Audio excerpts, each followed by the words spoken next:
My name is Dr. Malini Shankar. I am the Vice Chancellor of the Indian Maritime University, which is headquartered in Chennai, but has 6 campuses, including in Mumbai, Navi Mumbai, Kolkata, Cochin, and Visakhapatnam, besides Chennai. I am Rajiv Nair. I am the President of Institute of Marine Engineers, a professional body which looks after the interests of marine engineers in India. We also have 3 overseas chapters with us. So what students should expect? तो ऐसा है कि Indian maritime university was established in 2008-9, बहुत young university है। तो university होने के बाद हमने सोचा कि सिर्फ डिग्री नहीं दिया जाए, but we have to do research, right, and be the resource centre for both industry and for the government in India.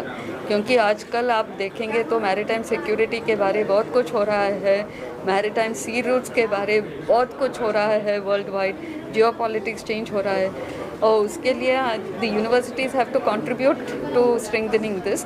इसलिए हमने MOU साइन किया।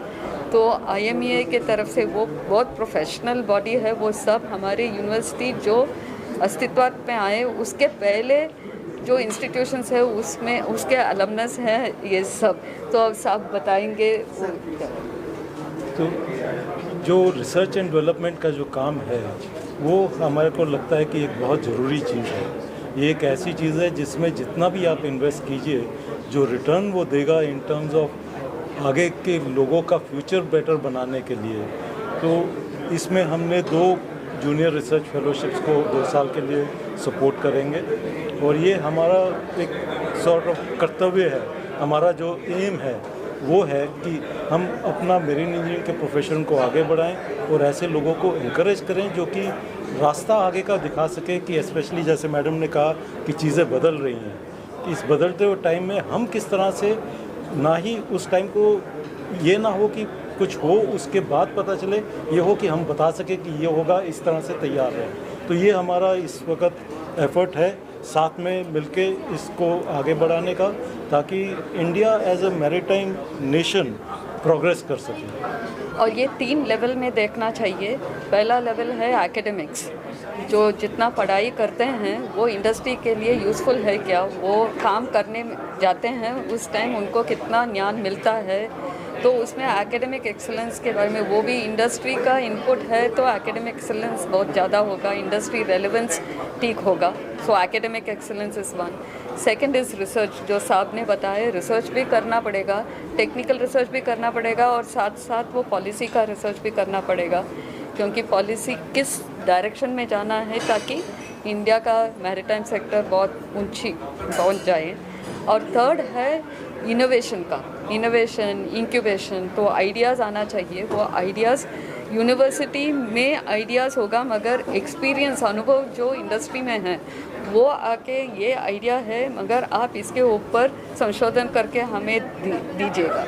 ऐसे बताए तो इंक्यूबेशन भी कर सकते हैं, हैकाथॉन कर सकते हैं, नए नए तरीके से क्या क्या चाहिए इंडस्ट्री को वो रिस्पॉन्ड कर सकते हैं। सो 3 लेवल, एकेडमिक, रिसर्च और इनोवेशन। वो ये जो गेस्ट, ये हमारा कम्युनिटी है। हमारे जो इंस्टीट्यूशंस थे, इसके पहले यूनिवर्सिटी होने के पहले जो इंस्टीट्यूशंस थे उसमें पढ़ाई किए, उस टाइम डिग्री नहीं था, मरीन इंजीनियर्स के लिए डिग्री की ज़रूरत नहीं थी। जो साहब ने पढ़ाया उस ज़माने में डिग्री की ज़रूरत नहीं थी, डिग्री बाद में इंस्टीट्यूट किया, ताकि वो डिग्री बिना फिर शिप से बाहर आए तो जहाज़ से बाहर आए तो वो कहाँ काम करेंगे डिग्री के बिना। तो ये सब हमारे ही इंस्टीट्यूशंस का, और बड़े बड़े पोजीशंस में हैं। हम सिर्फ बॉम्बे में जो रहते हैं उनको बुलाए, मगर हमारे तो जो अलमनस है हमारे इंस्टीट्यूशंस में जो पढ़ाई की है वो हांगकांग में है, लंदन में है। जैसे आपने देखा RK Mehrotra centre, doctor RK Mehrotra ने हमारे इंस्टीट्यूशन, कोलकाता के इंस्टीट्यूशन में 1964 में पढ़ाई की। तो इंडस्ट्री में हैं, वो CEOs हैं, इंडस्ट्री चलाते हैं, खुद के इंडस्ट्री हैं हांगकांग में, लंदन में, सिंगापुर में। तो वो सब एक इंटीग्रेट करके, तो एकेडमिया और इंडस्ट्री का अगर जॉइंट एफर्ट हो जाएगा तो दोनों के लिए बहुत अच्छा है। आखिर में इंडस्ट्री में कौन काम करता है, यही कॉलेजेस और यूनिवर्सिटी से बाहर जाते हैं और काम करते हैं। तो अगर ये ठीक नहीं है, इनका प्रोड्यूस ठीक नहीं है, प्रोडक्ट ठीक नहीं है, तो इंडस्ट्री का प्रॉब्लम होता है। इसलिए ये जो दोनों हाथ जोड़ के काम किए तो स्टूडेंट्स को भी अच्छा हो जाएगा, इंडस्ट्री को भी अच्छा हो जाएगा और साथ में भारत का भी अच्छा होगा। Okay, thank you. Managing Director of Foresight Group. Foresight this is our 40th year of business. We are headquartered in London and primarily a shipping and offshore oil drilling company. So this MOU is very special to us because our founder, Chairman Dr. Ravi Kumar Mehrotra is a DMET Calcutta alumnus of the batch 1964. So for us, this is a very special moment that we are able to get the opportunity to contribute towards setting up the R.K. Mehrotra Maritime Center of Excellence with the support of Indian Maritime University in Calcutta to provide an opportunity for advanced studies in the maritime sector, especially in the energy efficiency as well as use of AI in the merchant shipping. So that's a very special moment for us. Thanks to Vice Chancellor and the Ministry of Shipping in India.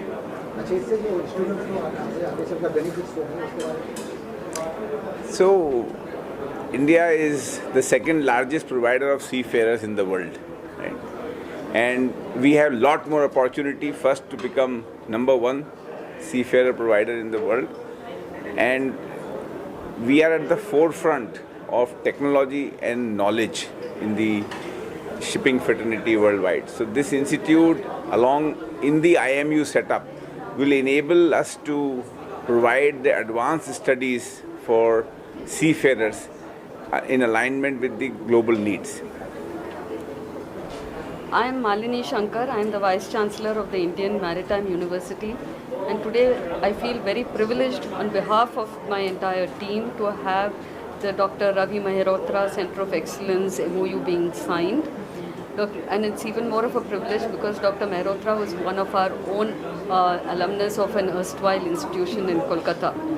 The idea behind signing this MOU took birth in the alumni meeting held in Kolkata about a year back. The idea was that we need to, a university should not be giving just a degree and just classroom lectures in a degree. It should go beyond that to the frontiers of research. तो ऐसा कहा जाता है दुनिया में that we just take foreign technology and we just use it here, and where is our like Atmanirbhar? It's part of Atmanirbhar also. Atmanirbhar program. The Honorable Prime Minister has taken upon himself to say that India should be self-sufficient in every which way. So this is one of the factors in the maritime sector to see we do our own research so that we are self-sufficient and we do enough research that we can actually share with other countries. That is the whole idea. And this center should be the epitome of excellence. It should be the hub of activities related to the maritime sector, which can provide guidance to both the industry as well as the government and maybe even other countries, because this is an international field. Thank you. Thank you very much.